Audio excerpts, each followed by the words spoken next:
mukofot olganlarni ko'rdik.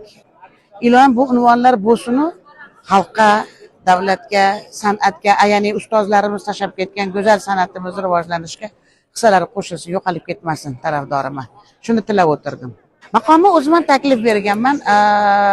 To'y tadbirlarida ham kelin-kuyovni o'tkazib bo'ladimi, boshqa qiladimi, to'yni boshlanishida bir jup shu maqomni sikllari bor. Shu oxirgi sikllaridan bir jup aytilsa, bugungi yoshlar eshitgisi kelsa kelmasa 10-15 minut deydi. Yillar o'tib shu mana shu yerda qoladi, esdalik bo'lib qoladi. Hammani manatida qoladi shu maqomlar. O'rnatishni yo'li shu. Birdaniga hammani eshitib o'tirmaydi. Sekin bir jup aytilsa, to'y boshi, to'y oxirida. Mayli qolganidan birdan bir bo'lgan taqdirda ham sekin ommaviylashtiramizda buni. Sekin qulog'iga qo'yib boriladi. Shuncha yil qulog'ida bo'lmagan narsani birdaniga qulog'iga qo'yib, yuragiga qo'ya olmaymiz.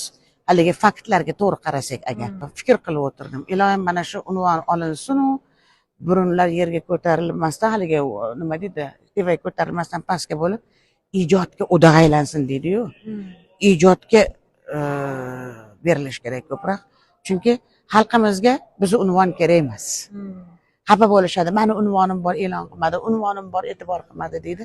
Xalqqa seni unvoning kerak emas, seni qo'shig'ing uchun tanida, seni qo'shig'ing bilan bardavom bo'lishni xohlaydi, masalan.